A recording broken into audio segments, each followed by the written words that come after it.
Vamos começar o nosso webinar. Bom, esse é o primeiro webinar, né, da semana do Isabel, né? É a parte introdutória, conhecendo o Isabel, né? Um ótimo PBX IP gratuito, né? Baseado em software livre, tá? Então, não sei se quanto de vocês já ouviram falar, conhecem ou já utilizam o Isabel, né?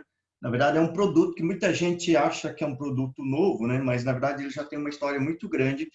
Pelo menos, se no caso a gente contar a quantidade de anos, já pelo menos uns 15 anos de desenvolvimento do produto. Só que era um outro nome, não era o nome de Isabel, né? Tá? Então, vamos à nossa apresentação. Bom, meu nome é Alberto Sato, né? Que está um breve currículo aqui no meu, né? No caso, eu fiz engenharia eletrônica, né, de telecomunicações, né? Eu sou paranaense, então eu fiz o curso lá no Paraná, no CEPET, né?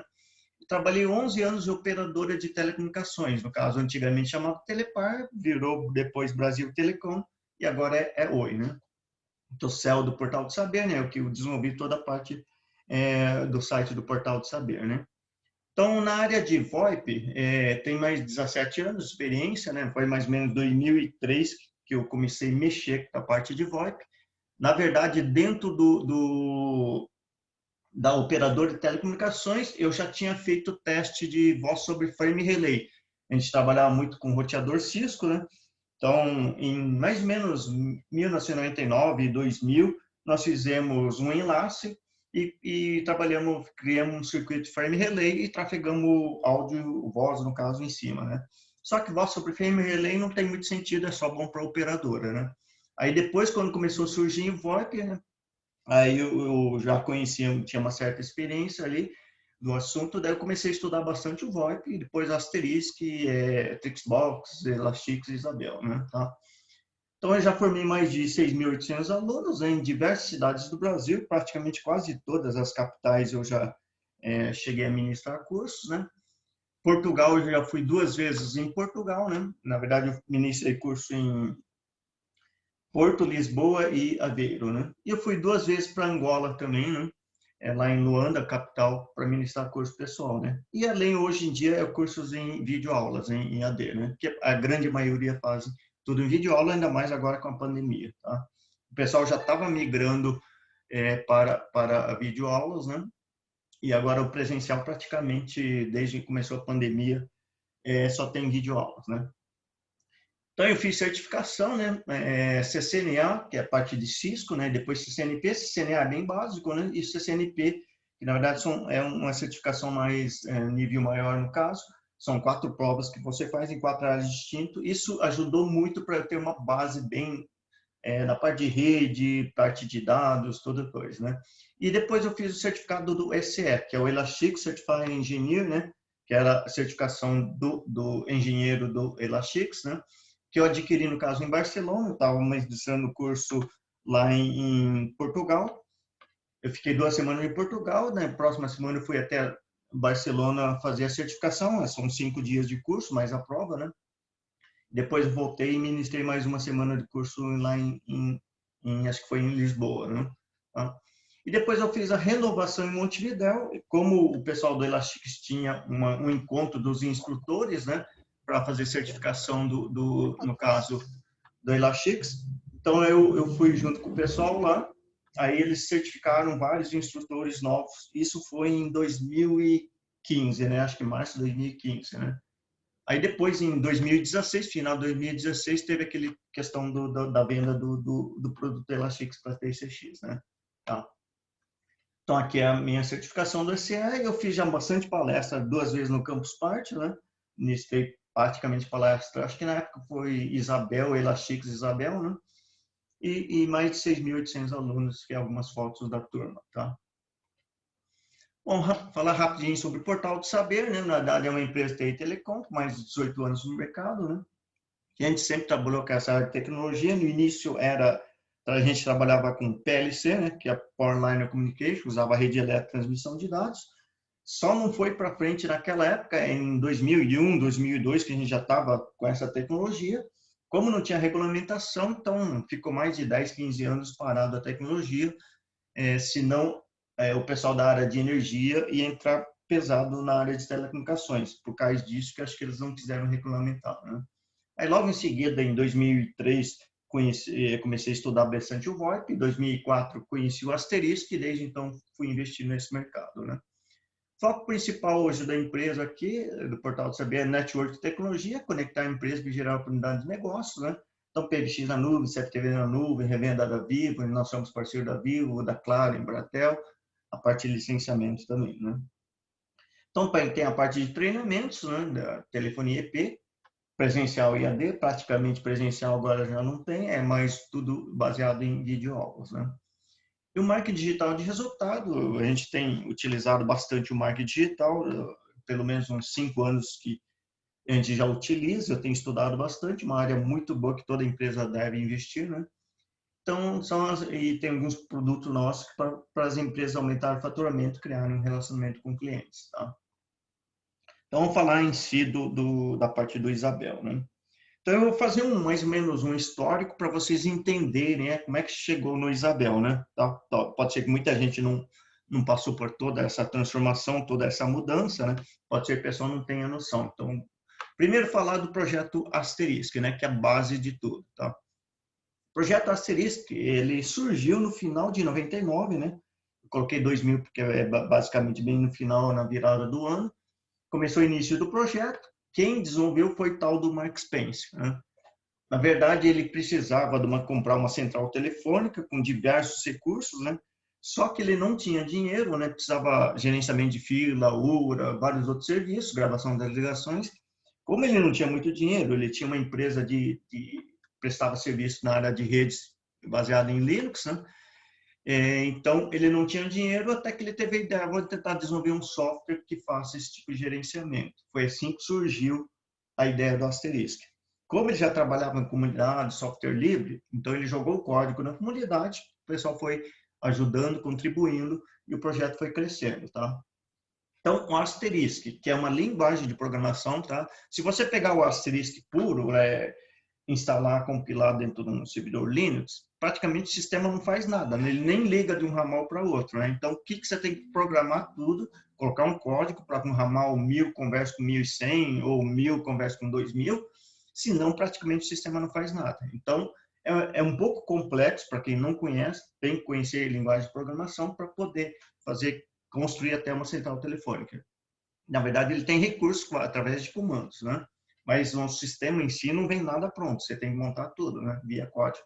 É igual pegar qualquer linguagem, Basic, Delphi, qualquer outra linguagem, que na verdade você pega a linguagem e simplesmente não faz nada. Você, através da programação, você programa para a sua funcionalidade.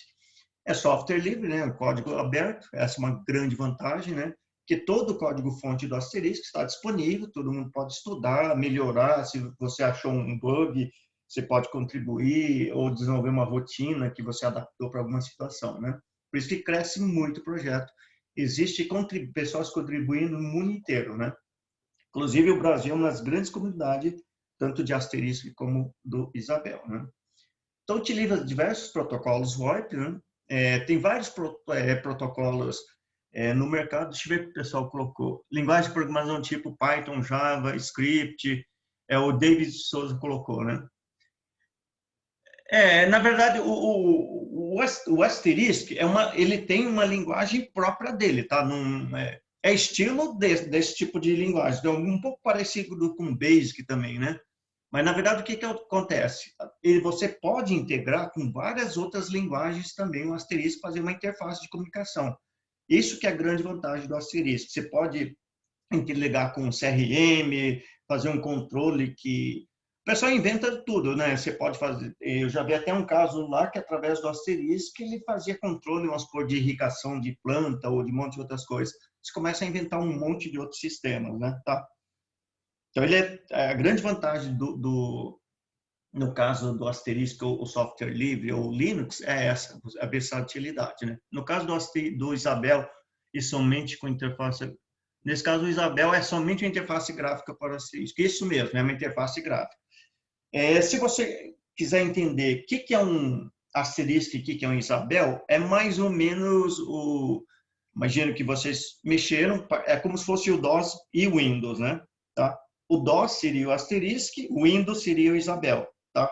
fazendo um relacionamento. Ou se fosse no Linux, quem mexe com Linux, tem o shell, o prompt do Linux, que seria o asterisk, né? E a interface gráfica, um GNOME, KDE, tudo, seria o Isabelle, tá? É mais ou menos isso que... Ou seja, o Isabelle não funciona sem asterisk.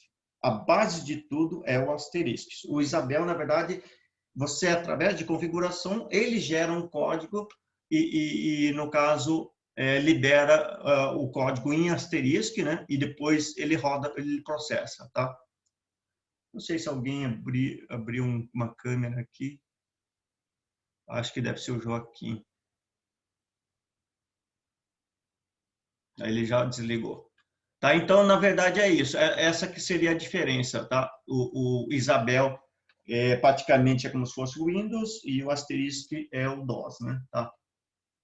Então, ele utiliza diversos protocolos. Essa é outra grande vantagem, né? Você pode fazer do Asterisk aí um gate convertendo vários protocolos. Você tem um equipamento H323, outro SIP, outro IAX, outro MGCP, ele faz com que um ramal converta de um protocolo e faça a comunicação, tá? Então, tem como fazer essa conversão. E se surgir um protocolo novo no mercado, por acaso, como ele é baseado em software livre, é só alguém desenvolver o código do protocolo e adaptar no instante. Então, essa é a outra grande vantagem, tá? Então, essa é uma grande vantagem do Asterisk, que toda hora surge algo novo, alguém vai lá, desenvolve, compartilha para a comunidade e ele integra no sistema. Possui todos os recursos do PBX. Tudo que você imaginar já foi inventado no Asterisk. As primeiras versões não tinham tanto recurso e o pessoal vai adaptando, vai cada vez melhorando, tá? Qualquer pessoa pode aprimorar o código. Essa é a grande vantagem, né? Vamos supor que aqui no Brasil é utilizado uma situação um pouco diferente do mundo inteiro, então a comunidade brasileira vai lá, se adapta e compartilha o código, compartilha a experiência, né? Essa é a grande vantagem, né? E possibilidade de implementação de novos recursos. Tá? Então, no caso do Asterisk, pessoal, quem conhece linguagem de programação faz miséria com Asterisk. Tá? Interliga qualquer CM, qualquer sistema do mercado, vai lá, só conhecer um pouquinho do AGI, a partir de interfaces de interligação entre os sistemas, que você consegue fazer esse tipo de recurso. Enquanto que numa central tradicional, você pega aí uma Siemens, Alcatel, tudo, para fazer uma interligação com qualquer outro sistema, normalmente, praticamente, é quase impossível, né, você fazer. Às vezes, você depende totalmente do fabricante e eles vão cobrar uma fortuna fazer uma integração básica ali, né? Aqui, não. Você tem total liberdade de você fazer. Se você não conhece, basta você contratar alguém do mercado, tá?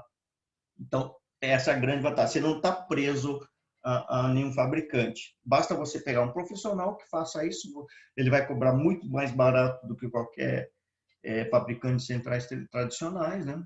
E você vai conseguir muito mais rápido, né? Porque às vezes você quer fazer uma determinada integração com o fabricante, às vezes ele vai desenvolver essa integração daqui a 1 ano, 2 anos, enquanto isso você tem que ficar esperando, tá? Então vamos continuar aqui. Alguém acho que deve ter habilitado o coisa. Deixa eu só jogar para cá, não ficar. Então, o Asterisk Manage Portal, né, no caso. Então, o que aconteceu? Como muita gente tem dificuldade de trabalhar com linguagem de programação, existe um pessoal que desenvolveu a primeira interface gráfica do mercado, que se chama Asterisk Manage Portal. Na verdade, essa que é a primeira interface gráfica que fez sucesso, né? Teve várias pessoas tentando desenvolver, porque é complexo fazer isso. Essa interface é o que realmente fez sucesso no mercado. Ficou conhecido, tá? Então, Asterisk Manage Portal, que o pessoal conhece como AMP, então, em 2004, ele foi desenvolvido, tá? Que é o primeiro configurador baseado em web para Asterisk. Então, tá vendo aqui mais ou menos a cara do AMP antigo de 2004. Se vocês repararem no Isabelle de hoje, é muito parecido, não? A extensão aqui para pagar os parâmetros das contas e o mais configurado. Só não tem esse menuzinho aqui, né? Que tá aí o pessoal do Elastic, do Isabelle, que formatou diferente. Mas é uma cara do que existe hoje. Ou seja, esse é o início do princípio do desenvolvimento web para o Asterisk. Só que isso daqui, você tinha que instalar. compilar, no caso. Eu já cheguei a instalar isso naquela época, era super complexo, principalmente para quem não tem muita experiência, baixar a biblioteca, compilar, depois tem toda uma sequência de scripts, se você errar o passo, aí dá um monte de problema, né? Então, era complexo instalar isso. Que em abril de 2005, mais ou menos um ano depois, teve um pessoal que pegou esse produto aqui, embutiu dentro de uma distribuição chamada Asterisk at Home, e no caso aqui, e começou a distribuir como se fosse um CD de instalação, na época era CD, tá? Então, o pessoal começou a fazer bastante sucesso. Ele já colocou o Linux, já colocou tudo praticamente precisa, na época era MySQL, PHP, né? Apache, mais o AMP, mais o Asterisk, várias outras coisas, e pessoas simplesmente colocavam um CD e instalavam rápido isso, né? Então, isso é a primeira distribuição que fez muito sucesso no mercado, inclusive o pessoal baixava muito mais o Asterisk at Home do que o próprio Asterisk para compilar, no caso, tá? Então, é a primeira distribuição que fez muito sucesso, essa cara do Asterisk at Home. Então, um desses itens aqui, que depois o AMP virou o nome FreePBX, seria um desses itens. Aqui ele colocou CRM, correio de voz, né? A parte do conferências daqui, isso daqui é para você monitorar as ligações, né? Tá. Depois surgiu o Trixbox, que fez muito sucesso no mercado, né? Tá, então o Trixbox, em maio de 2006, né? No caso, teve uma empresa, né, chamada Fonality, ela comprou o Asterisk at Home e ela mudou o nome para Trixbox, tá? Então deixou de existir o Asterisk at Home e se chamou Trixbox. Essa empresa já tinha um produto de PBX-IP no mercado. Então, o que ela fez? Ela pegou a Asterisk at Home, que fez muito sucesso no mercado, mudou o nome para o Trixbox e criou o Trixbox CE, da comunidade.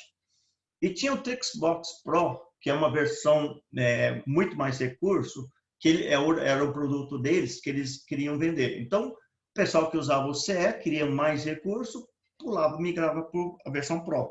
Era essa a ideia deles, tá? Então, o que aconteceu é que, como eles não tinham intenção de atualizar muito a versão da comunidade para forçar o pessoal a ir no Pro. Então, o que aconteceu é que essa versão aqui fazia muito sucesso na época, com o tempo ela foi perdendo no mercado porque não tinha atualização. Porque essa empresa não tinha ideia de atualizar para todo mundo migrar para o Pro. Pro, na verdade, era um outro produto diferente do CE. Tá? Então, o AMP, no caso, em 2008, a Digion registrou a marca Asterisk. O nome Asterisk, a partir de 2008, a Digion diz, tem que ter direitos autorais, qualquer pessoa não pode utilizar o Asterisk. Isso causou uma revolta muito grande, o AMP, que é Asterisk Manage Portal, teve que mudar o nome, mudaram o nome para FreePBX, né? Só que daí depois a Digion voltou atrás, porque ela usou a comunidade para crescer e depois ela proibiu a própria comunidade de usar um nome, né? E isso pegou muito mal, porque foi um dos diretores que fez isso. Aí, um mês depois, ela voltou atrás e liberou o pessoal a usar o nome Asterisk, né? No caso, eu tinha anúncio do Google naquela época, a gente usava a palavra Asterisk, e o próprio Google mandou para todo mundo dizendo, a partir de hoje é proibido usar a palavra Google, Asterisk, para fazer campanha, no caso. Isso gerou muita revolta na comunidade, né? E um mês depois, eles voltaram atrás, que o pessoal reclamou muito. Tá? Então, aqui que surgiu o FreePBX, em 2008, né?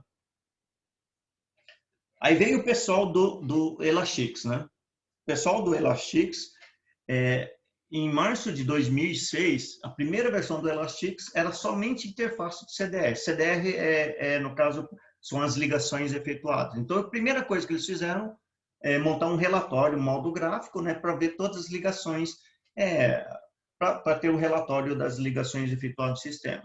Depois que, final de dezembro de 2006, que eles lançaram a primeira distribuição com o nome Elastix. Só que Trixbox dominava todo o mercado naquela época. Então, ninguém deu a mínima importância para o Elastix, porque o Trixbox já estava muito segmentado no mercado, né? Só que o Elastix, todo ano lançava uma versão nova. E o Trixbox, eles não lançavam a versão nova porque eles queriam vender a versão Pro. Então, o que aconteceu na prática? O Elastix, cada ano foi roubando o cliente, os usuários do Trixbox, e aos poucos, pessoal, todo mundo foi migrando para o Elastix, até que o Elastix ficou bem melhor que o Trixbox e roubou todo os usuários do Trixbox, tá? Tanto que o projeto Trixbox acabou, né? O da comunidade acabou, não existe mais já, acho que mais, nem sei, 7, 8 anos que acabou, né? Aí o Elastix dominou todo o mercado, né? O Edgar Landivar, que é o CEO do pessoal do Elastix, é um pessoal lá do Equador, né? Tá? Então eles começaram a dominar todo o mercado, começou a criar. Nós éramos parceiro deles aqui no Brasil, né? Então a gente tinha muito contato com eles, né? Tanto que eu era instrutor das certificações do Elastix no Brasil, né? Aí depois veio o Sangoma, né? A Sangoma, no Brasil, ela não é muito conhecido, né? Mas ele é um fabricante de hardware, né? A base do Sangoma é o fabricante de hardware para o asterisco. É placas, gates. Normalmente o forte deles era a placa no início, né? Depois que foram colocando gate, telefone e outras coisas. Em 2014, a Sangoma comprou o FreePBX, né? Por 4 milhões de dólares, ou seja, o fabricante de uma placa ficou sendo o dono do FreePBX, tá? E o que aconteceu na época também como o pessoal do Elastix usava o FreePBX dentro do código do Elastix, né? E o pessoal do Elastix usou uma parte do código que não poderia ser utilizado, né? Então deu problema até quase judicial. O dono do Sangoma quase que ia processar o Edgar lá, né? Talvez foi por isso que o pessoal do Elastix vendeu o nome aqui para o 3CX, né? Nunca se sabe direito, mas pode até ser que como eles iam sofrer um processo com o pessoal da Sangoma, né? Então, o Elastix 4 tinha um problema de código, ele tinha que mudar um monte de coisa.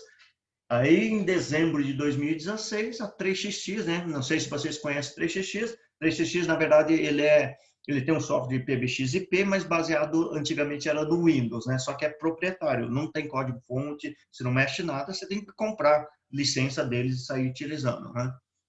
Aí, quando eles compraram o Elastix, na verdade, eles estavam interessados no nome Elastix, que era muito conhecido no mercado.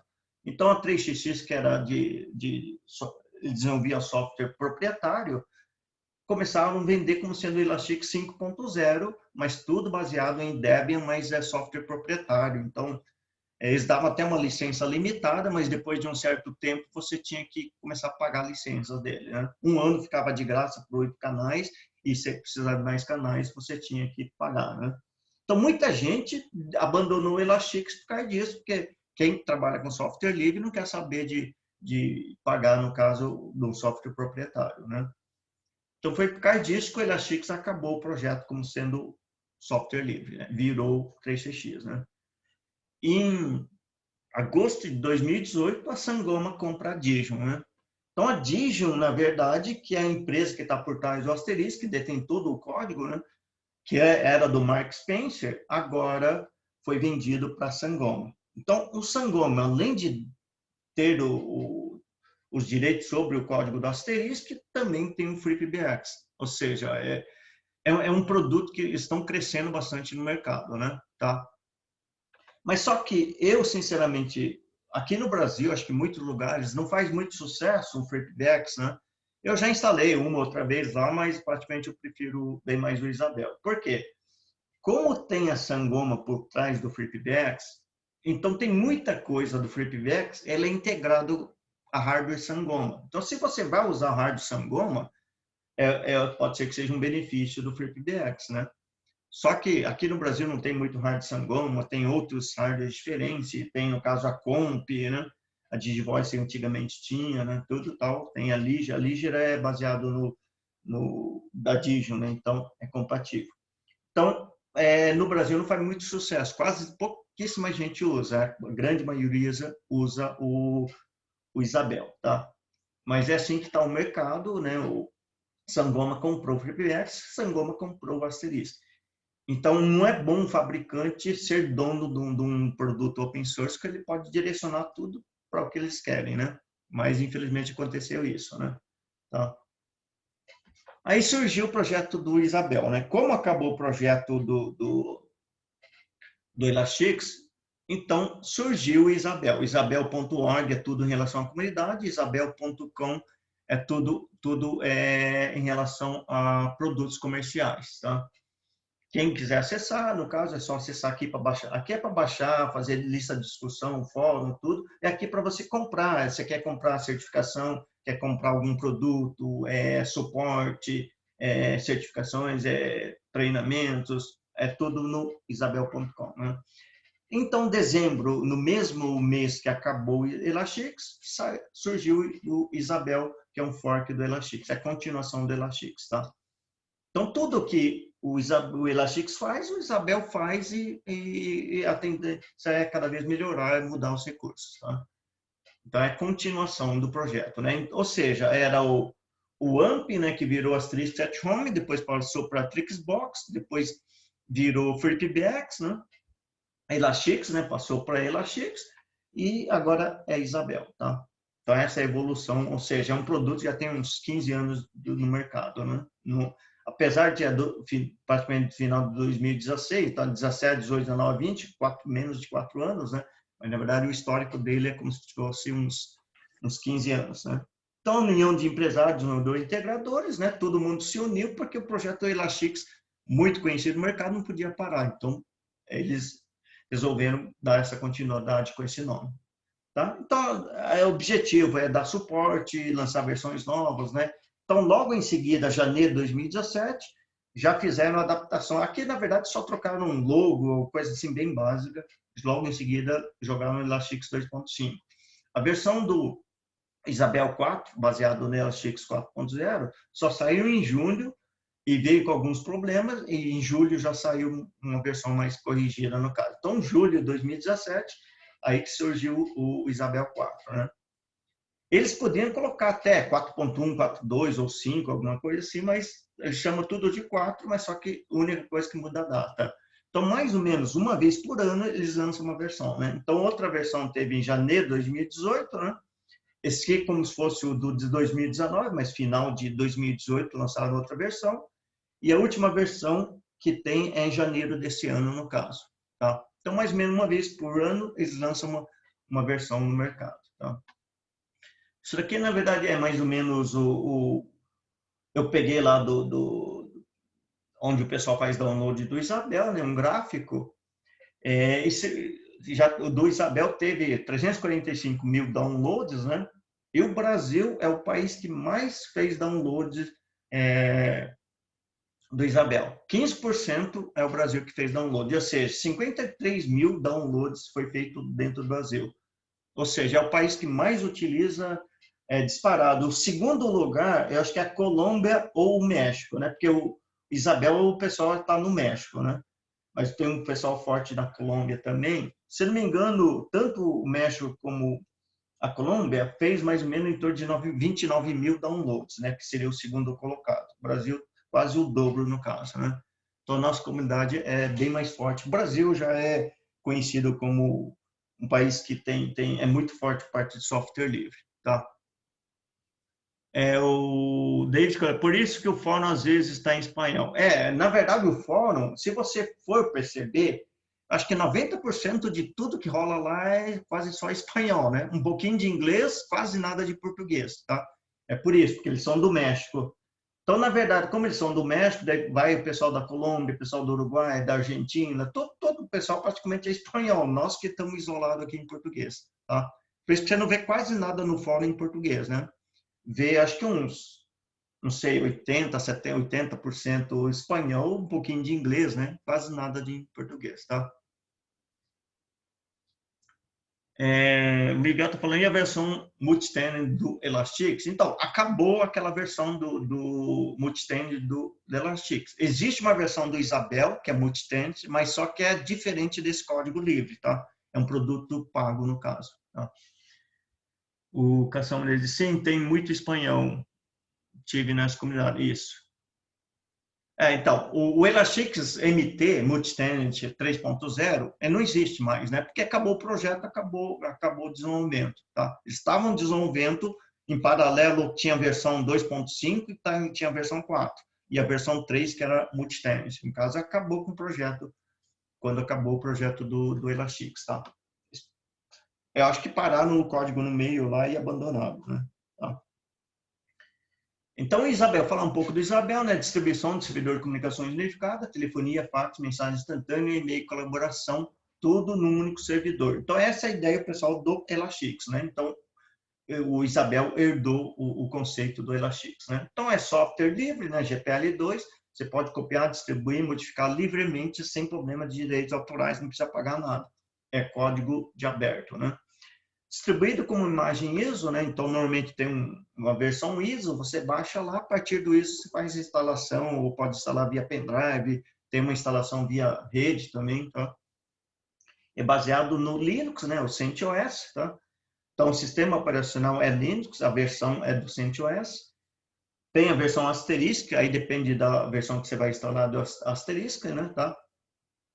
Tem o FreePBX, né, que agora eles chamaram Isabel PBX, mas praticamente é o mesmo, só que teve uma ramificação, né? Já que o pessoal do Sangoma está criando caso em relação ao produto deles, então teve uma ramificação. FreePBX de um lado e Isabel PBX do outro, né? Hilafax, para fazer gerenciamento de fax, postfix a parte do e-mail, e além de diversos outros modos de código aberto, né? Então, na verdade, o que é o Isabel? Né? Isabel é uma junção de, se você for somar nível de produto, acho que dá uns 20 produtos junto numa única distribuição. Tudo integrado através de uma interface gráfica, tudo configurado corretamente, né? Então, e para você instalar isso no braço, tudo que tem dentro do Isabel, acredito que você ia gastar uma semana para chegar na mesma situação aí, isso para uma pessoa experiente, né? Então, essa que é a grande vantagem, que através do ISO, para quem já instalou, acho que em 10, 15 minutos você faz toda a instalação, você só responde algumas perguntas bem básicas, mais ou menos como se fosse instalar o Windows, né? Você responde coisa básica, ele já instala para você, né? Então, tem mais de 3 milhões de downloads contando com Elasticsearch, ou seja, é amplamente utilizado em todo o mercado, né? Muita gente acha que a Isabel é novo, tudo tal, mas todo o histórico do Elasticsearch é praticamente o mesmo do Isabel. Muita gente está migrando do Elasticsearch para o Isabel, tá? Então, esse é o conceito, eu peguei da certificação no caso do Elasticsearch, né? Que é o conceito é mesmo. Então, tem o servidor de e-mail, que é o Postfix, tem mensagem instantânea OpenFire, né? Servidor de fax Hilafax, que ele emula um fax virtual. Voz sobre IP é tudo o asterisco quem faz. E videoconferência também é o asterisco. Videoconferência, ele não vem habilitado, você tem que ir lá na parte de configuração, habilitar, aí você pode fazer uma chamada de videoconferência também.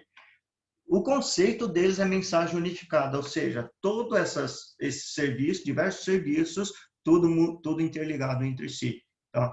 Então, esse é o conceito do Elasticsearch, né, que herdou pelo Isabel, servidor de comunicações unificadas. Tá? Só para ter um exemplo aqui com que situação você pode utilizar o Isabel, né?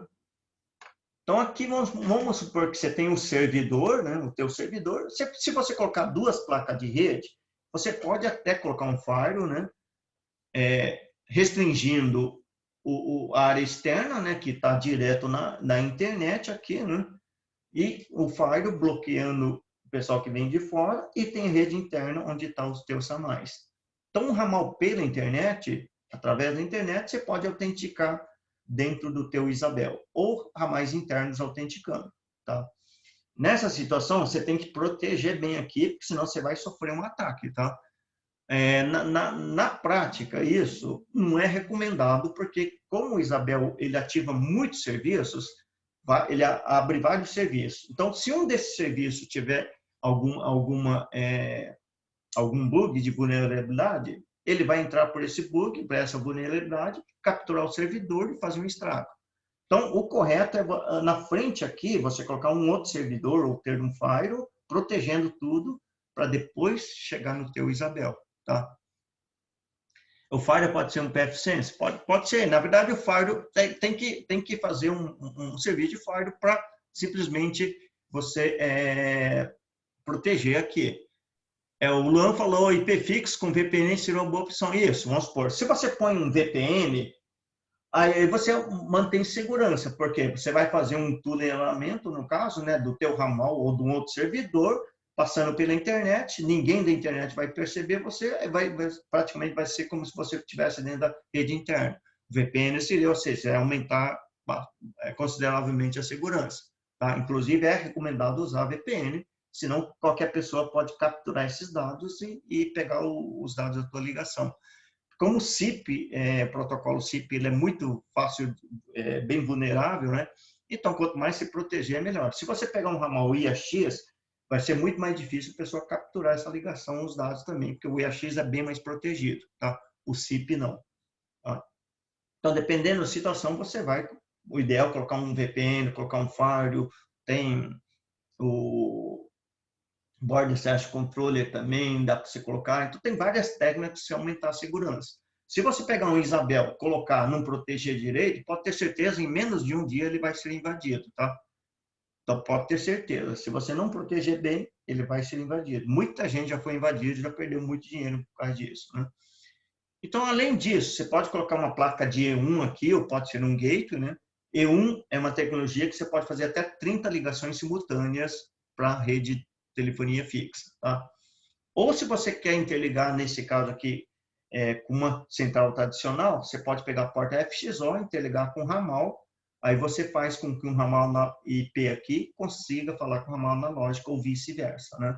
Dá para você configurar nesse sentido. Ou se você tiver uma porta FXS, você põe um teleramal analógico, ele vira um ramal aqui, né? Tá?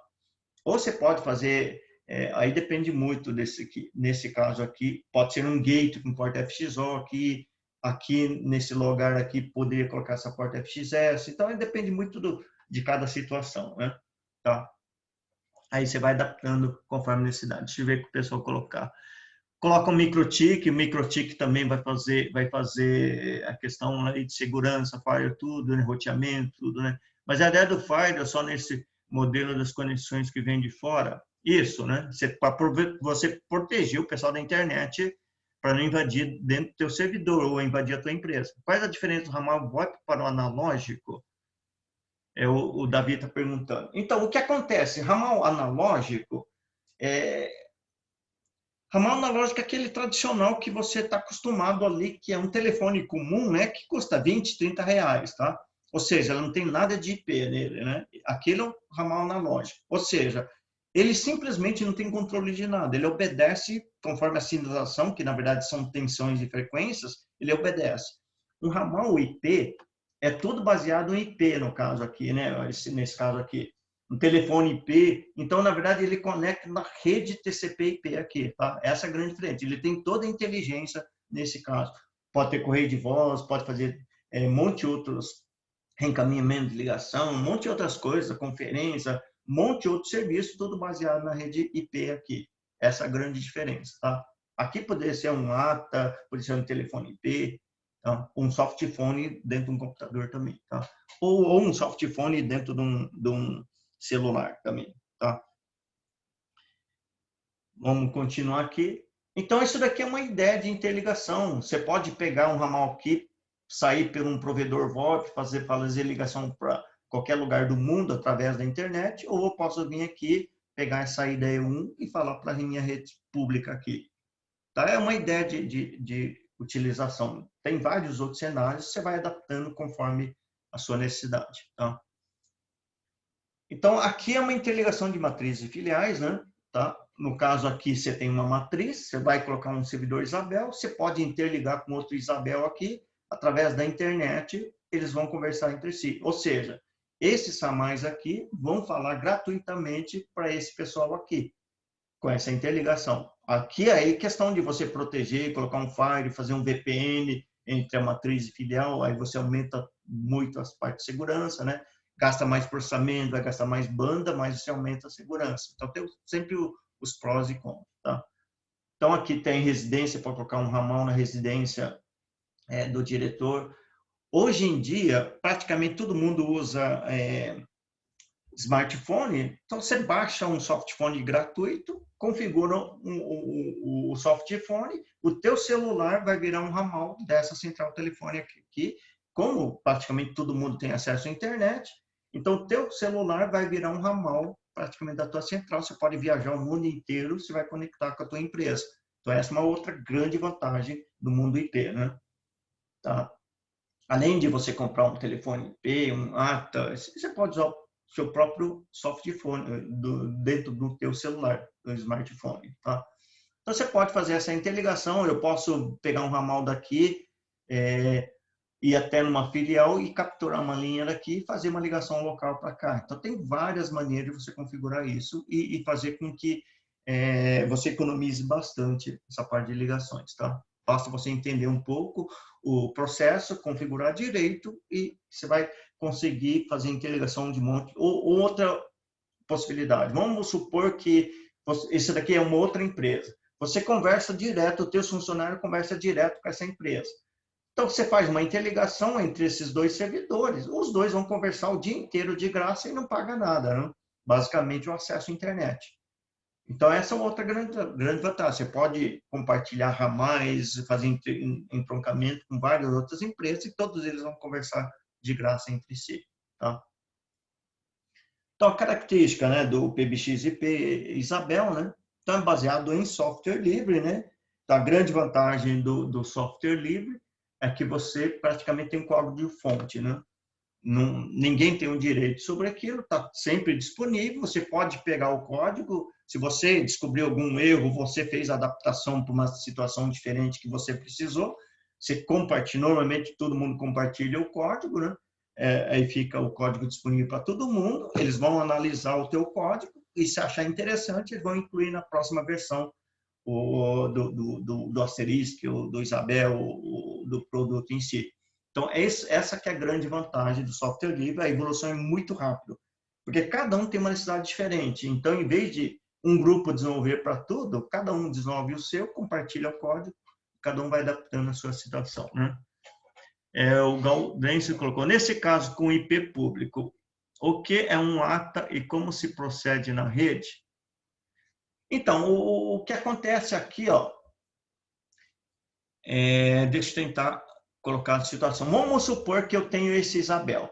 Esse Isabel está com IP público. Se ele está com IP público, o que vai acontecer? Se você tem um ramal aqui na sua residência, você vai ter que conectar no endereço IP desse Isabel aqui, dentro do ramal. O SIP serve, lá o servidor SIP, você vai colocar o endereço IP desse Isabel.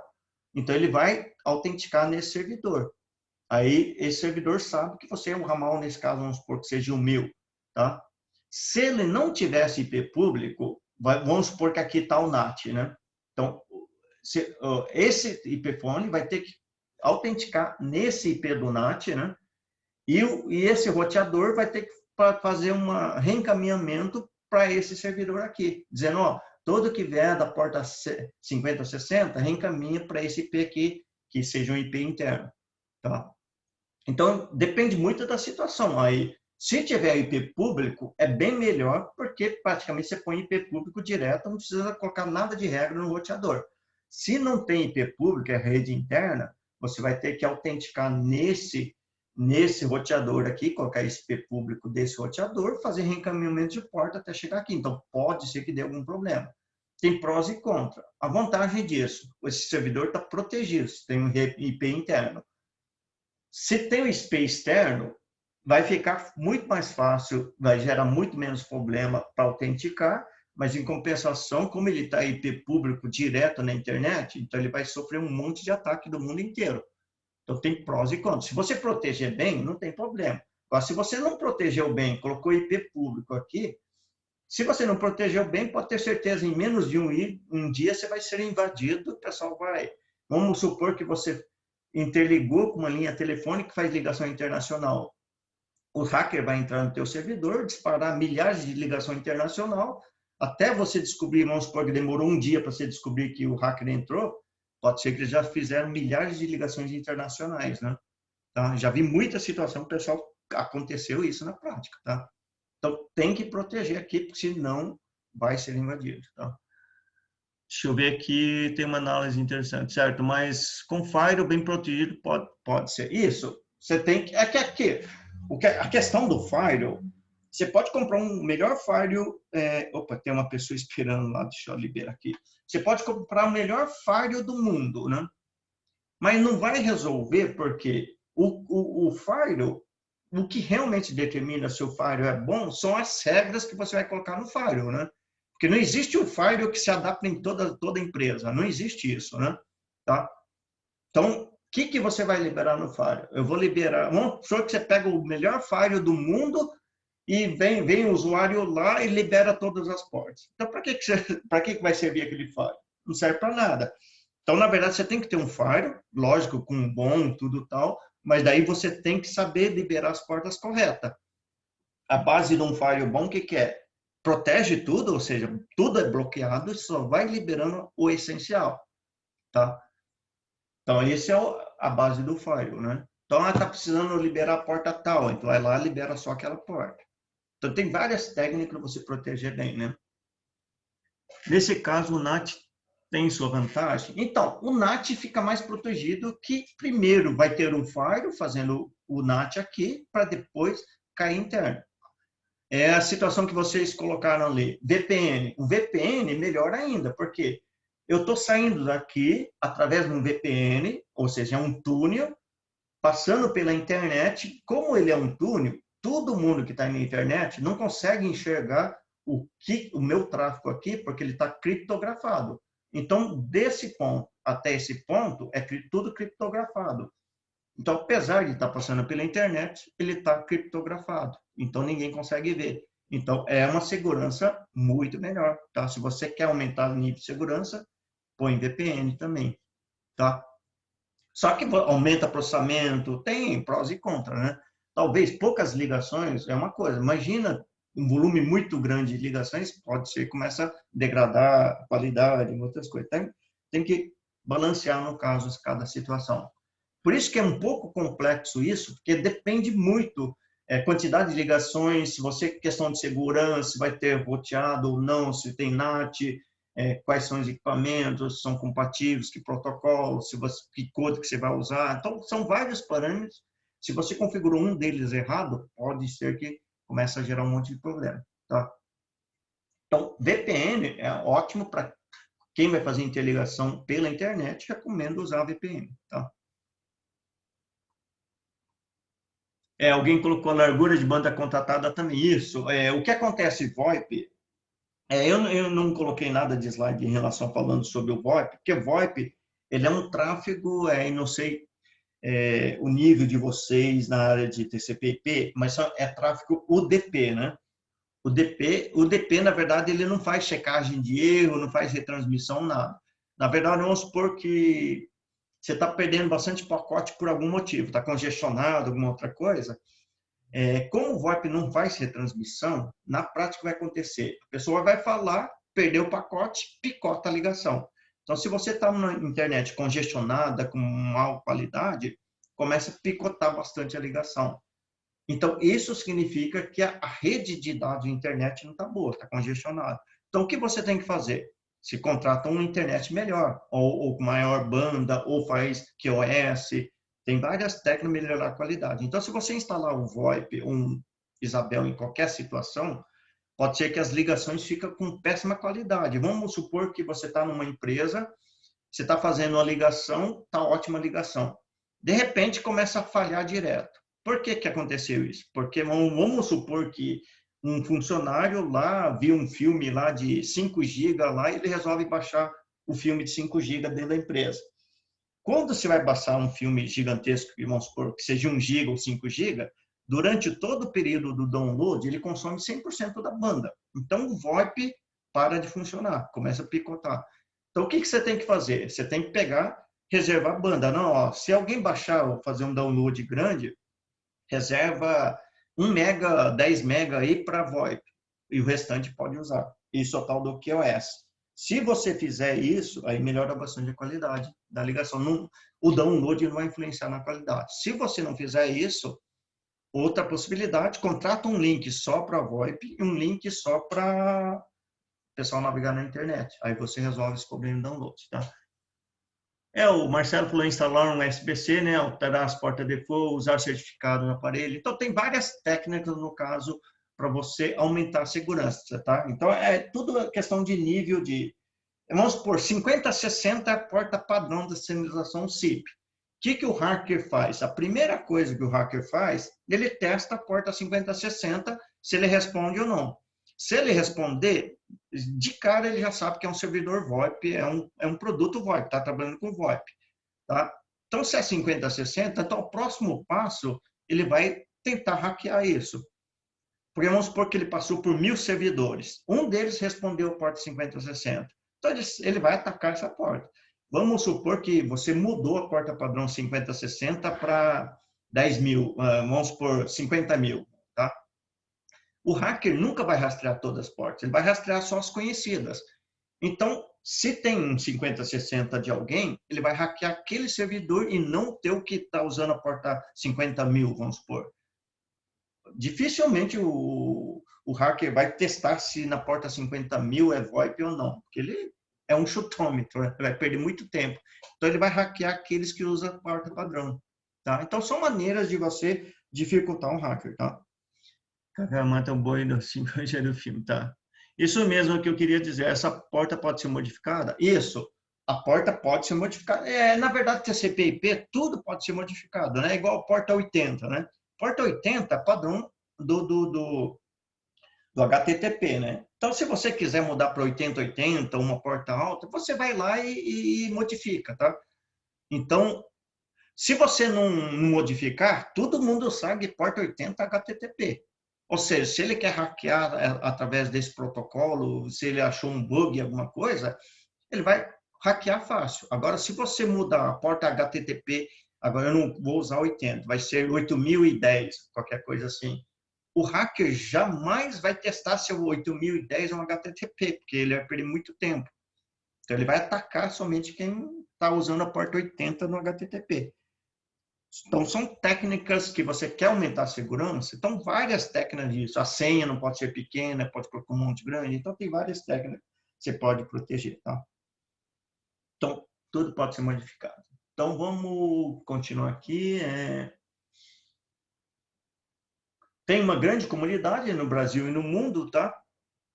O Brasil é uma das maiores comunidades do mundo, essa é a grande vantagem do Brasil, né? Além de ser um país grande, é um país que adota muito software livre e as comunidades de Asterisk, de Elastix, de Isabel é muito grande no Brasil, tá?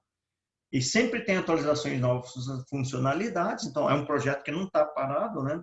Se o pessoal do Isabel não lançar, outras pessoas podem fazer adaptação tudo, então você consegue trocar muita informação na internet através das comunidades, né? Você tem acesso ao código-fonte, pode modificar conforme a sua necessidade. Para quem gosta de programação, é a melhor coisa que tem isso. Você vai lá, muda, vamos supor um relatório aí de ligações efetuadas ali, né?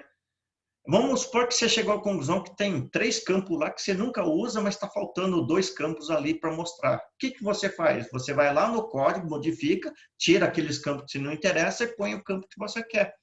Como ele é software livre, tem código-fonte, basta você conhecer um pouquinho, você consegue mudar, adaptar conforme a tua situação, entendeu? Porque ele vem num padrão.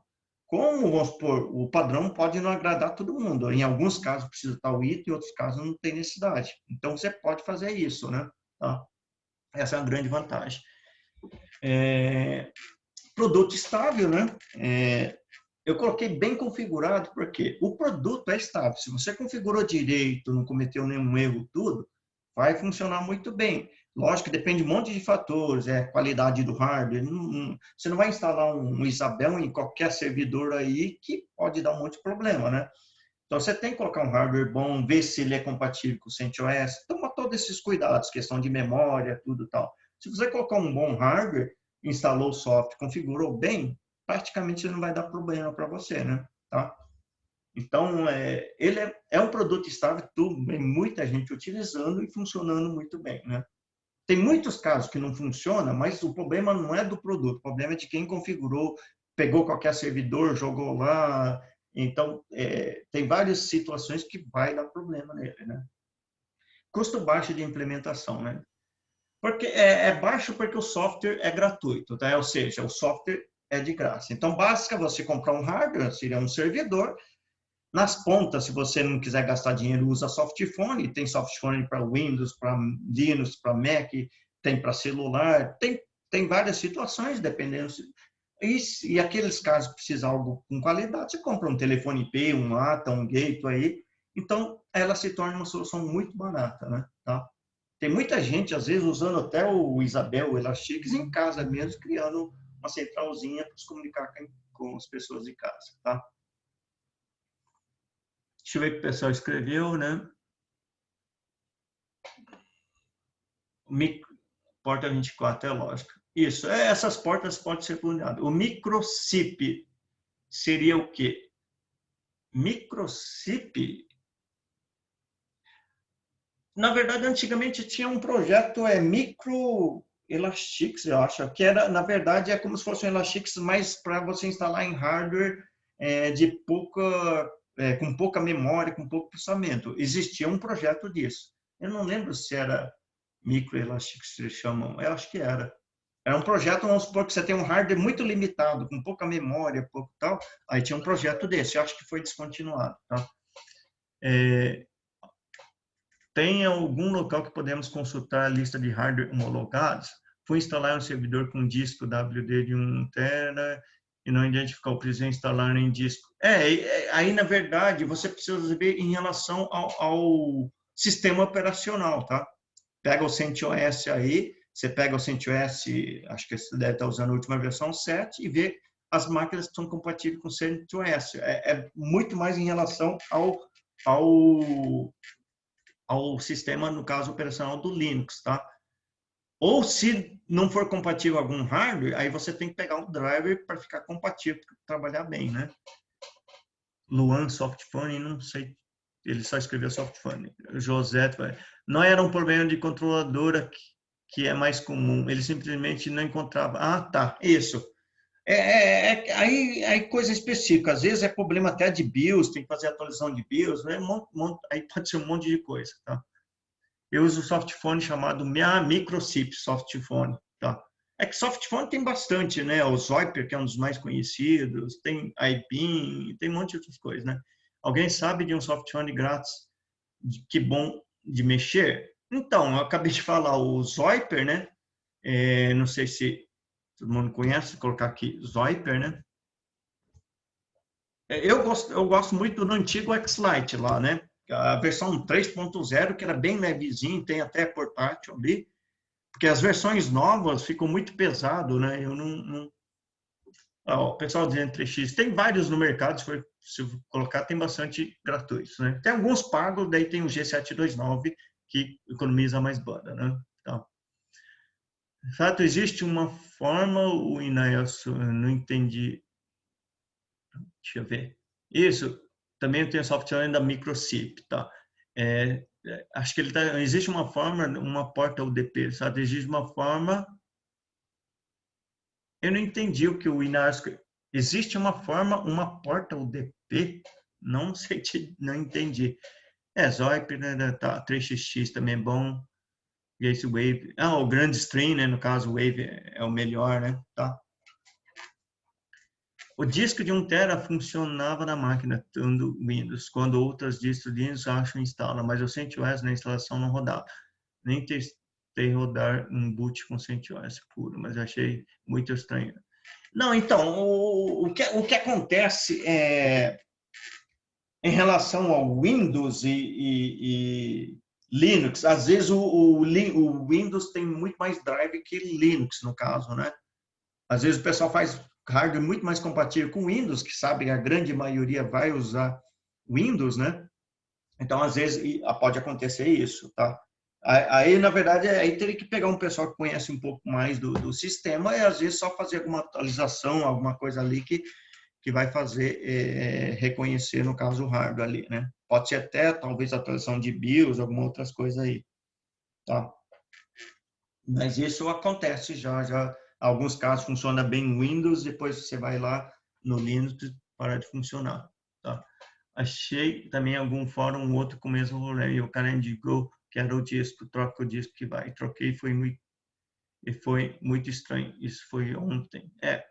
Mas na verdade tem certas coisas que não tem muita explicação, né? Coisa de informática. Já aconteceu uma vez, eu lembro que eu ia ministrar muito lá na Avenida Paulista, né? Eu locava a sala, tudo, né? Normalmente eu vou um dia antes para fazer a instalação do servidor. Então eu instalo o Isabel, ou na época era Elastix, eu acho, ou Isabel, não lembro. Eu sempre peço, ó, me reserva 2 máquinas, né, para colocar o Isabel, para não instalar na hora de algum problema, eu vou um dia antes. 2 máquinas iguaizinhas, com as mesmas características. Uma das máquinas instalou em 10, 15 minutos. A outra máquina, a parte de formatação, é mesmo HD, o mesmo tamanho. Uma das máquinas ficou praticamente 1 hora para fazer a formatação, enquanto no outro, em menos de, não sei, 20, 30 segundos, fez a formatação do disco, para começar a fazer a instalação. Como estava demorando a formatação, aí eu pedi para o pessoal, ó, troca esse micro aqui, ou troca o HD, falei, o HD deve estar com algum problema. Então ele tirou o HD, colocou um outro HD igualzinho, também demorava 1 hora. Só sei que ele tentou fazer de tudo, não mudava nada, ficava 1 hora lá. Ele trocou um monte de peça, tudo, e as 2 máquinas exatamente iguais, né? Porque normalmente é uma escola, então eles jamais vão comprar cada máquina diferente. Ele trocou tudo lá e não mudou. Aí eu acabei instalando, demorando 1 hora mesmo. E, mas não deu problema. Mas coisas que não se explica. 2 máquinas idênticas, uma instalou em 10 minutos e outra demorou 1 hora, mais de 1 hora. Deixa eu ver o que o pessoal escreveu aqui. Tá. Existe uma forma de testar uma porta UDP para saber se ela está aberta ou não? Isso, tem vários comandos lá no Linux, você pode testar essas portas ali, né? No caso, deixa eu ver, isso é placa-mãe. Pode ser até placa-mãe lá, mas vamos supor, quando demora a formatar, no caso, a primeira coisa que você imagina é o HD está com algum problema na formatação, porque normalmente a formatação é um negócio rápido, né? Você faz uma formatação rápida. Mas só que a formatação, em vez de demorar, nem sei, 20 segundos, 1 minuto, demorou 1 hora. E não teve como resolver o problema, tá? Tem hardware próprio deles, o Isabel. Existe, acho que no site lá do isabel.com, appliance, né? Mas vamos supor, você vai pagar caro, né? Primeiro que você vai, na verdade, o appliance é um servidor, né? Um servidor que eles já testaram, que viu que funciona bem. Mas imagina você pegar um servidor Isabel, fazer a importação, quanto que vai custar esse servidor? Não vale a pena, tá? Então é muito mais fácil você comprar algo aqui, ou a Comp, acho que usa appliance, vende appliance, a Ligera também tem, ou você pegar um servidor homologado aí, né? Tá? É o que o pessoal tem feito. Senão vai ficar muito caro fazer importação. Vamos continuar aqui. Característica do PBX Isabel, né? Tem todas as funcionalidades de uma central telefônica de grande porte, né? Então, essa é uma grande vantagem do Isabel, que ele tem todas as funcionalidades de uma central de grande porte praticamente a custo zero, ou seja, de graça o software.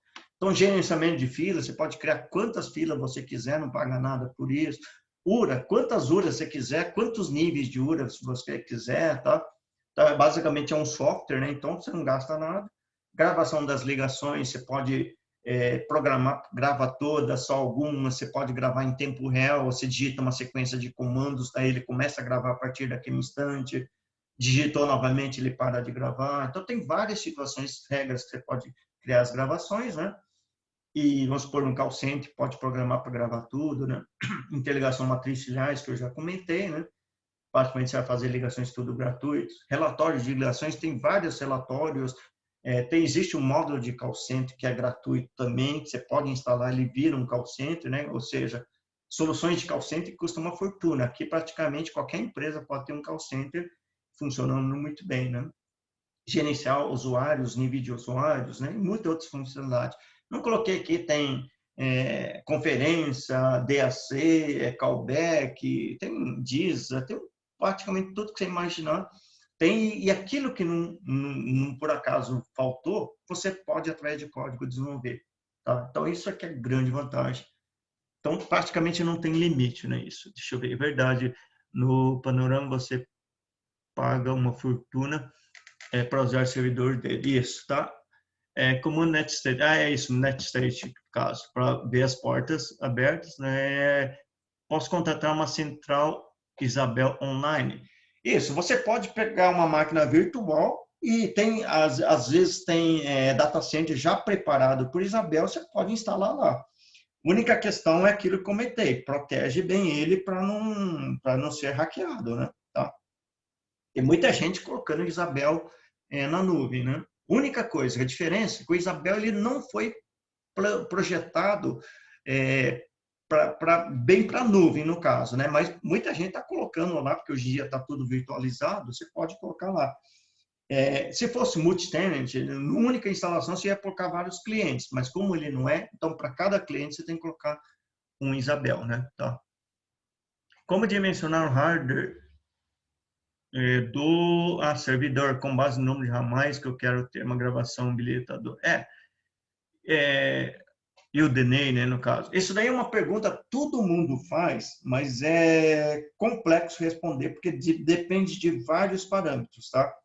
Mas o que na prática acontece hoje? Hoje em dia, processamento, hardware, memória é barato, né?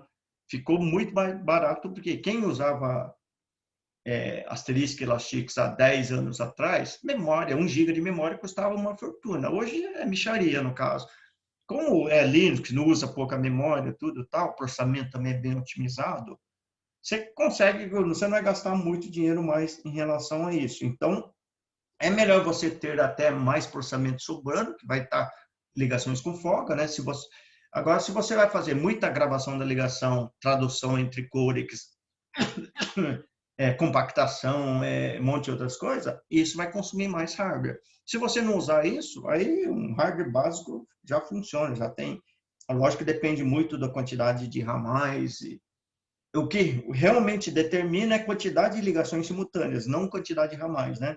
Eu posso ter 1000 ramais, mas tem 10 ligações simultâneas. Ou eu posso ter um call center com 120 ramais e o 120 ativo o dia inteiro, né? Tá? São situações totalmente diferentes. E normalmente call center está habilitado gravação, está habilitado tudo, né? É fato servidor na nuvem, porque o 3xx está na nuvem. Isso, você pode colocar a Isabel na nuvem, sem problema nenhum. Tá? É possível ter usuários distintos, sem que os mesmos não se comuniquem entre si, um ramal não falar quanto. Então, Marcelo, isso daí é o tal do multi-tenant, no caso, né? Ou seja, o Isabel não foi projetado para isso. Então, se você pegar um ramal, criar um outro ramal, os dois conversam entre si. Tá? Então, você tem que pegar o Isabel multi-tenant, no caso, que é um outro Isabel, não é baseado em software livre. Tá? Na verdade, parece que você tem que pagar alguns direitos autorais ali para pagar ele, tem que pagar um pouco, e é um outro projeto diferente desse Isabel. Mas existe isso lá no site deles. No isabel.com, você vai ver lá o produto deles, tá? Inclusive, acho que uns 2, 3 semanas atrás, fizeram uma conferência, um webinar desse produto, algumas atualizações, né? Eu ia até assistir, mas eles erraram no horário, né? Porque tem um problema de fuso horário, né? Eles colocaram um horário, muita gente foi naquele horário, mas era, acho que 1 hora depois só. Eles calcularam errado. Mas existe o Isabel Multitenant no caso, só que é diferente desse Isabel aqui, tá? Não é baseado, não é código aberto, todo mundo tem acesso, você tem que pagar alguma coisa para poder utilizar também, tá? E era aquele projeto que o pessoal falou do Elastix 3, né, no caso, que foi descontinuado, que era para ser multi-tenant, no caso. E possibilidade de oferecer serviço para outras empresas. Então, muita gente está usando o Isabel para, vamos supor, instalar numa empresa, fazer toda a parte de comunicação IP. Aí, como o software é gratuito, basta ter um hardware, pode ser até virtualizado, às vezes muita empresa já tem várias máquinas virtualizadas, é só você colocar o Isabel ou mais, ou seja, às vezes não precisa nem comprar um hardware, né? e fazer a interligação da empresa, fazer toda a parte de comunicação e cobrar o serviço por causa disso. Pode cobrar uma taxa de manutenção, esse tipo de coisa, de suporte. Muita gente está ganhando dinheiro para fazer esse tipo de serviço no mercado. Tá? Se eu montar um server de 6 GB de RAM, já dá para... Com certeza dá, sim, né? E quais as placas necessita? De 6 ou de 8 GB de RAM? Não, aqui na verdade o que você precisa é saber para que situação você vai usar, tá? Vamos supor que você vai fazer um teste. É só você fazer um teste, pega uma máquina virtualizada, põe pouca memória, tudo, põe alguns a mais e começa a fazer o teste da qualidade. Você vai ver que ele não exige tanto, né? É lógico que vai depender se vai fazer conversão de código, se vai fazer gravação, depende muito do serviço que você está usando, tá? Usa um i5 de última geração de 16 GB de RAM para o servidor. Isso. Aí depende muito da quantidade de ramais que você tem.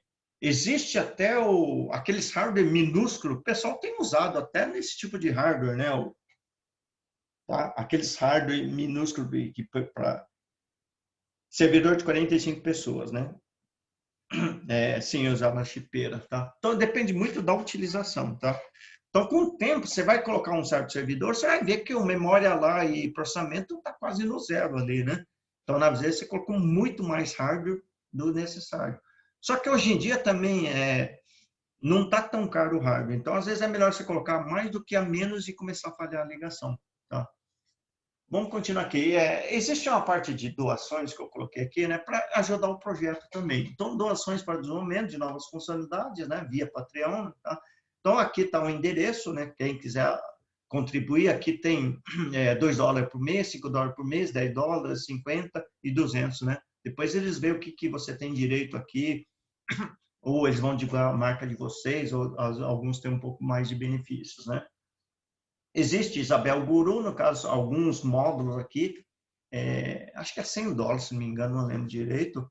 Você compra aqui que você tem alguns, Configuration Wizard, isso daqui, para quem não tem muito conhecimento, você vai respondendo só algumas perguntas e o sistema vai lá e configura o básico para você aqui, né? Esse aqui é para você editar design, né? Esse aqui é captura de pacotes, né? Que é fazer análise de rede, tudo, né? Esse aqui é conexões PNP, no caso, né? O Web Console, no caso, para se ele não quer usar o put aqui, né? Ele vai simular um Web Console. Blacklist, no caso, né? Que ele vai fazer a atualização da lista bloqueadas em tempo real.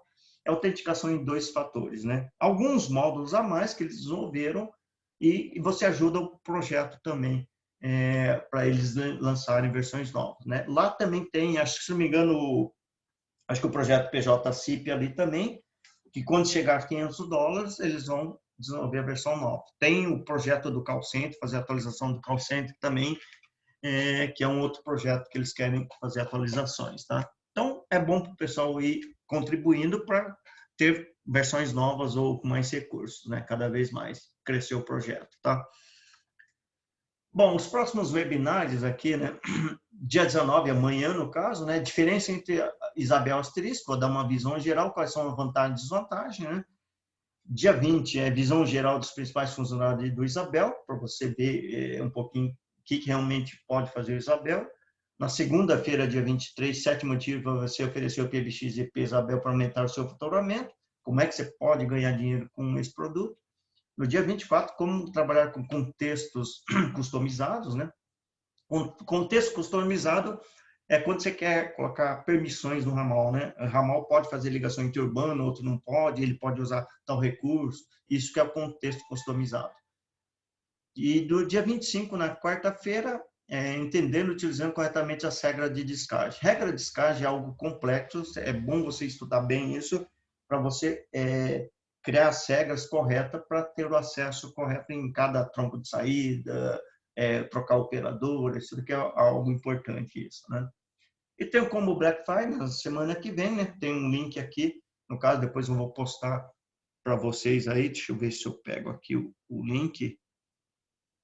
Acho que eu copiei em um lugar. Esses 3 links aqui, postar ali no chatzinho.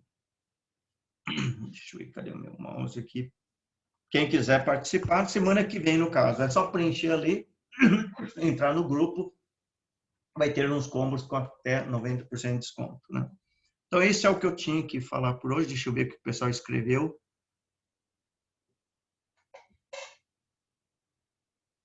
O Cassoma está dizendo que pode dar uma descrição de hardware, HD, RAM. Então, o que acontece aquilo depende muito da utilização.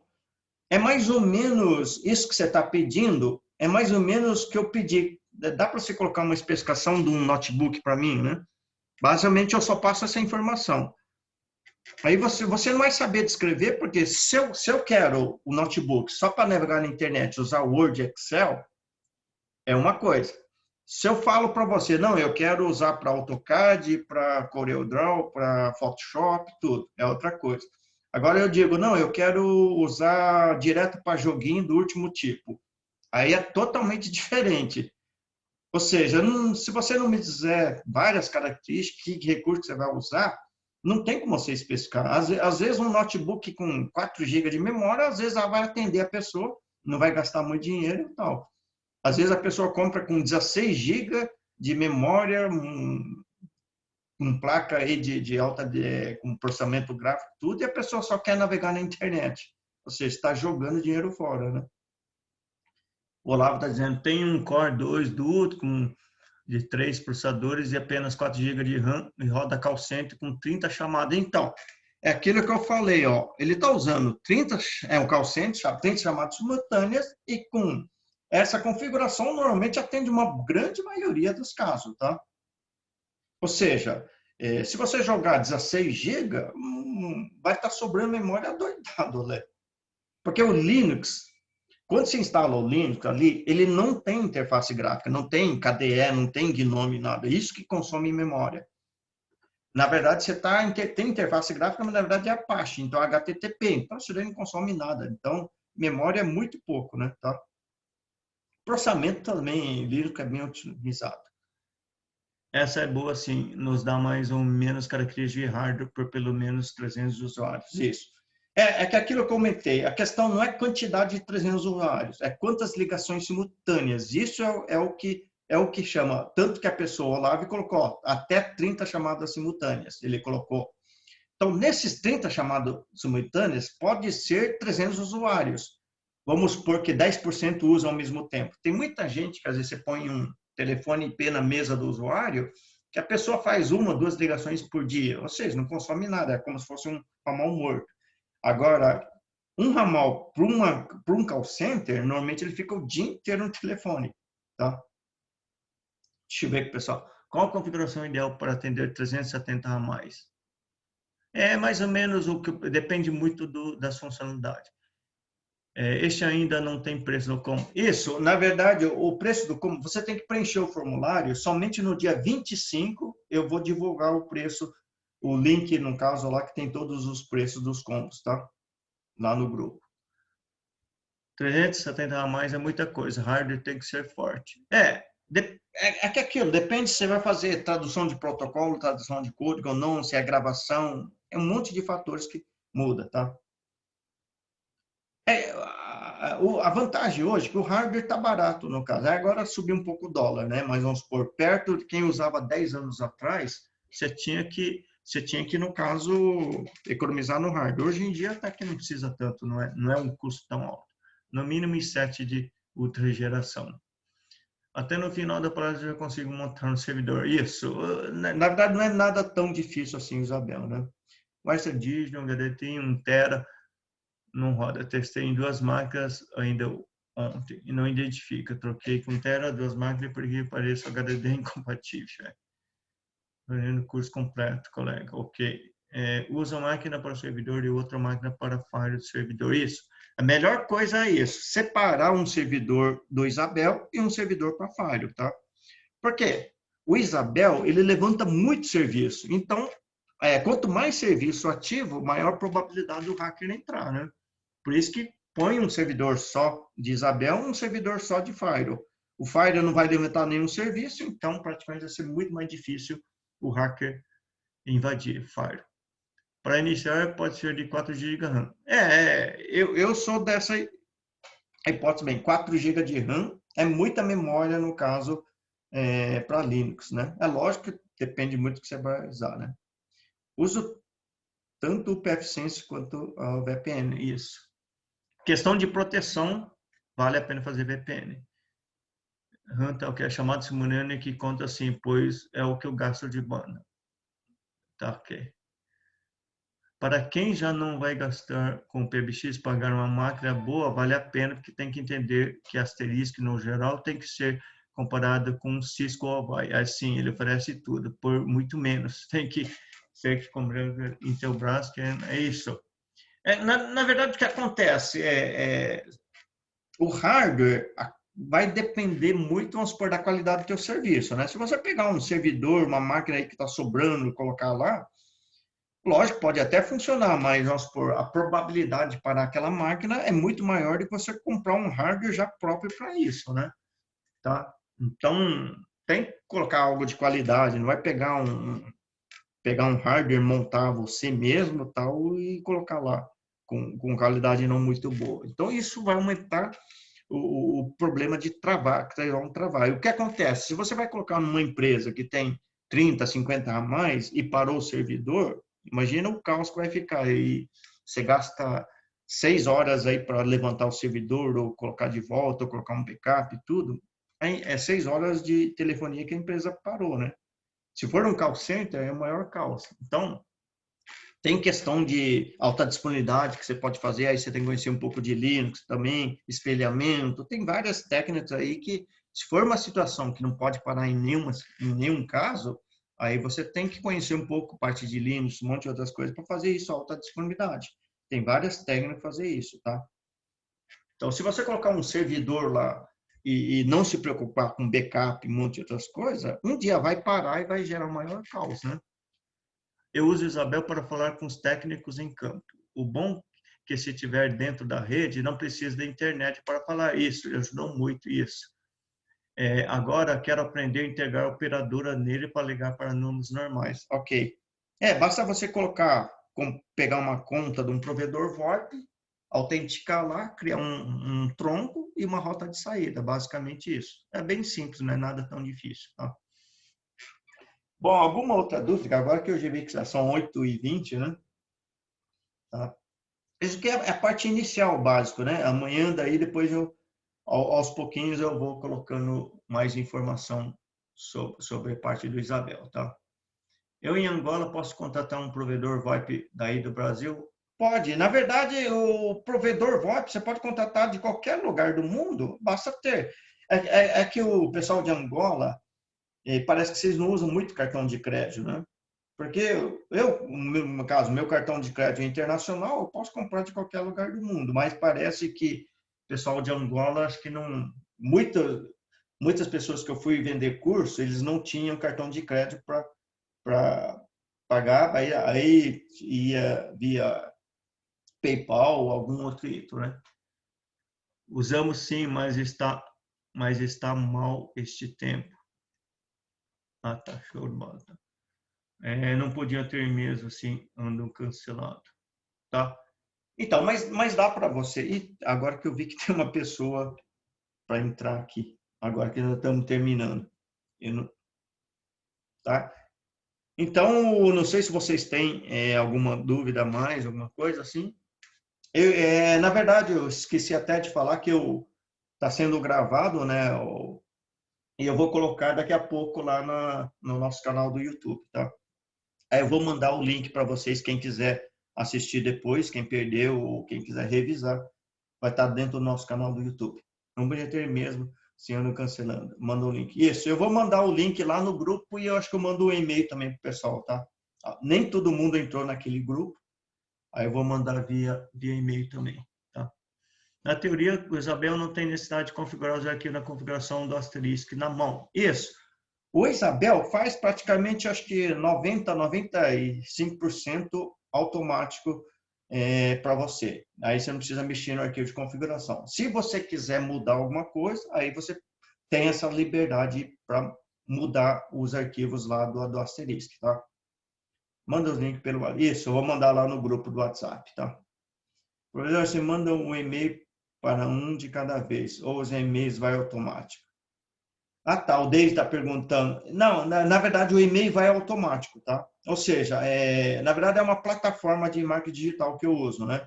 Então, o que acontece? Quando você assina aquele formulário, né? Automaticamente o sistema marca você, dizendo, ó, você vai fazer parte da Semana do Isabel. Aí, quando eu faço um e-mail, eu digo, manda esse e-mail para todo mundo que assinou aquele formulário. Aí ele já faz automático, tá? Então, essa é a grande vantagem de uma plataforma, que eu não me preocupo. Se entrou alguém mais ou depois, eu nem vejo. Eu simplesmente eu digo, ó, manda para aquele pessoal, na verdade é uma tag, né? Você marca uma tag, a pessoa com aquela tag, dizendo, ó, aquela pessoa se interessou com a semana do... Aí, quando eu mando o e-mail, se entrou mais 10 ou 20, eu nem olho isso. Eu digo, ó, esse e-mail eu quero que manda para quem tem tal tag. Aí o sistema vai lá e manda automático, tá? Então, isso que ajuda muito uma plataforma, né? Para quem nunca utilizou, vale a pena que você perde muito menos tempo, consegue gerar muito mais negócio em cima disso, tá? Muito obrigado a você, o combo, por esperar. Tá, assim, entendi. Nesse caso, você vai rever os preços que vi lá no seu portal de R$ 750 e passa para um... Isso, eu vou fazer uma promoção do Black Friday, tá? Para quem já preencheu, é só aguardar até o dia 25. Eu vou fazer como também preciso do preço. Ok. No dia 25 vai ser liberado, tá? Bom, eu acho que eu vou encerrando, acho que todo mundo já terminou. Amanhã a gente continua, amanhã às 7 horas também, tá? Aí eu mando o convite tudo naquele grupo e e-mail também, tá? Assim que, acho que daqui a uns 40 minutos o vídeo vai estar lá no canal, daí eu já mando o link para quem quiser assistir. Ou para quem não pôde assistir, né? Tá? Bom, obrigado a todos e até amanhã. Boa noite a todos, tá?